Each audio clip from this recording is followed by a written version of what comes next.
तो नमस्कार प्रिय विद्यार्थीगण, आज के वीडियो में एक बार फिर से आप सभी का बहुत बहुत स्वागत है। तो आज के वीडियो में हम लोग पढ़ने वाले हैं आचार्य रामचंद्र शुक्ल का जीवन परिचय, जो कि परीक्षा की दृष्टि से बहुत ही महत्वपूर्ण है। तो इसको आप लोग याद कर लेंगे, इनका जीवन परिचय। तो देखते हैं जीवन परिचय। अगर आपको जीवन परिचय याद नहीं हो रहा है तो ऐसे याद करेंगे। जीवन परिचय अगर आप याद नहीं कर पा रहे हैं, दिक्कत हो रहा है, तो सबसे पहले शॉर्टकट जो उनके बारे में दिया गया रहता है, जैसे उनका सबसे पहले उनका जन्म याद करिए। जन्म यानी जन्म कब हुआ है, तो इनका जन्म हुआ है 4 अक्टूबर 1884। इतना तो याद हो जाएगा। इसके बाद स्थान कहाँ है, कहाँ पर जन्म हुआ था, ये भी याद कर लीजिए। अगोना, बस्ती, उत्तर प्रदेश। इतना हो गया। पिता का नाम याद कर लीजिए, चंद्रबली शुक्ल। इसके बाद मृत्यु कब हुई थी, 2 फरवरी 1941 ईस्वी। शुक्ल युग के प्रवर्तक भी हैं ये, और भाषा इनकी है खड़ी बोली। बस इतना याद कर लीजिए। आप चाहेंगे इतने से भी लिख सकते हैं जीवन परिचय, ठीक है। इतना अगर इतना याद है आपको तो आप बना कर भी लिख सकते हैं एग्जाम में, ठीक है। अगर आप बनाकर लिखना जानते हैं तो बस इतना ही याद कर लीजिए। और जो महत्वपूर्ण जीवन परिचय है आप अगर पूरा कर सकते हैं तो बहुत अच्छी बात है, पूरा याद कर लीजिए, याद करना चाहिए। अगर आप पूरा नहीं कर पाते हैं याद, तो ये इतना मेन पॉइंट आप याद कर लेंगे और इसी से पूरा बना करके आप लिख सकते हैं, ठीक है। इससे आप पूरा बना करके लिख सकते हैं। तो इनका संपूर्ण जीवन परिचय हम लोग देख लेते हैं विस्तृत। चलिए इनका विस्तृत जीवन परिचय देख लेते हैं।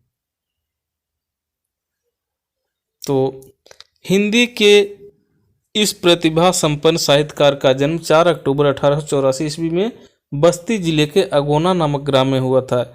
इनके पिता का नाम चंद्रबली शुक्ल था, जो सुपरवाइजर कानूनगो थे। क्या थे? सुपरवाइजर कानूनगो। बालक रामचंद्र शुक्ल ने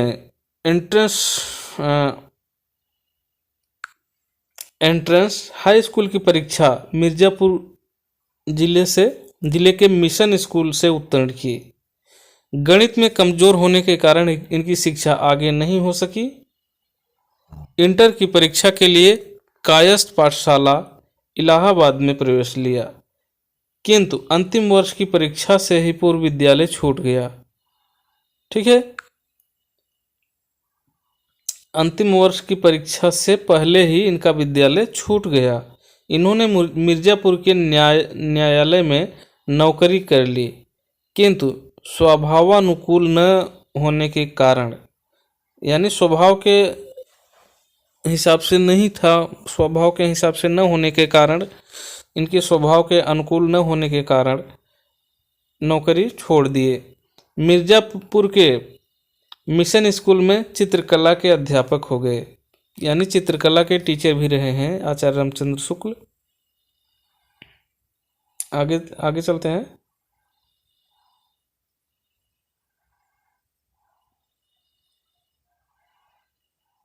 हैं। इसी बीच स्वाध्याय से इन्होंने हिंदी, अंग्रेजी, संस्कृत, बांग्ला आदि भाषाओं का अच्छा ज्ञान प्राप्त कर लिया और पत्र पत्रिकाओं में लिखना आरंभ कर दिया। बाद में इनकी नियुक्ति काशी हिंदू विश्वविद्यालय में हिंदी के प्राध्यापक पद पर हो गई। बाबू श्याम सुंदर दास के अवकाश प्राप्त करने के बाद शुक्ल जी ने हिंदी विभाग के अध्यक्ष पद को भी सुशोभित किया। इसी पद पर कार्य करते हुए 2 फरवरी 1941 ईस्वी में आप स्वर्ग सिधार गए, यानी इनकी मृत्यु हो गई 1941 ईस्वी में, ठीक है। इतना इनका जीवन परिचय यही था, बस हो गया जीवन परिचय इनका। इतना ही लिखना है आपको।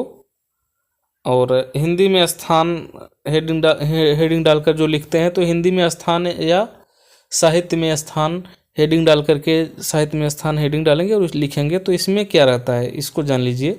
तो इसमें यही रहता है, मतलब साहित्य के लिए एक क्या क्या किए हैं, मतलब किन किन विधाओं में रचना किए हैं, क्या क्या योगदान रहा है साहित्य में इनका, वही इसमें लिखा जाता है। ठीक है, ये जान लीजिए आप।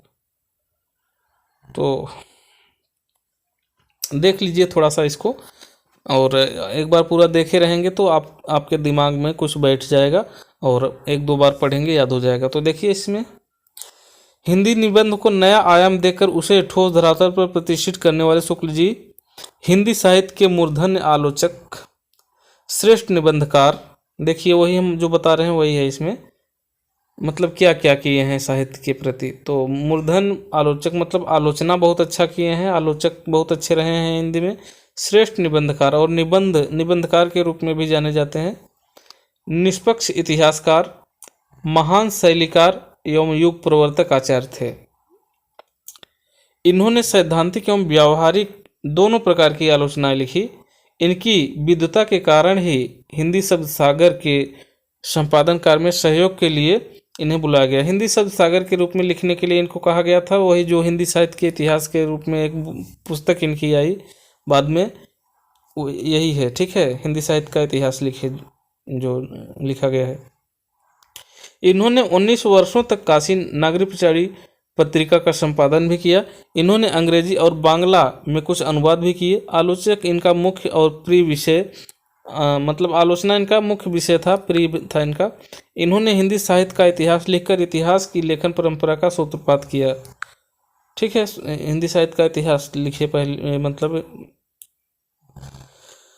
शुक्ल जी एक उच्च कोटि के निबंधकार ही नहीं अपितु युग प्रवर्तक आलोचक भी रहे। इनकी कृतियां इस प्रकार से हैं। तो इनकी रचनाओं के बारे में देख लेते हैं। पहला है निबंध संग्रह, इनका है चिंतामणि, भाग 1 भाग 2, विचार भी थी।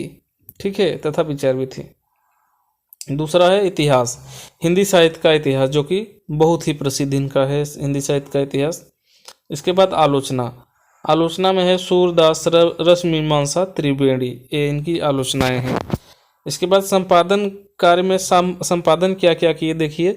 जायसी ग्रंथावली का संपादन किया, तुलसी ग्रंथावली, ब्रह्म गीत सार का संपादन कार्य किया, हिंदी शब्द सागर का भी किया, काशी नागरी प्रचारी पत्रिका, आनंद कंदाबिनी कादम्बिनी।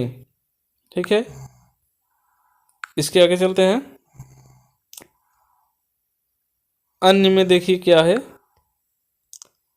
अन्य में इसके अतिरिक्त शुक्ल जी ने एक कहानी भी लिखी है। इनकी एक ही कहानी लिखे ही है। ठीक है, 11 वर्ष का समय जिस कहानी का नाम है, और काव्य कृति भी है इनकी अभिमन्यु वध, यही है बस अन्य में। ठीक है, इसके बाद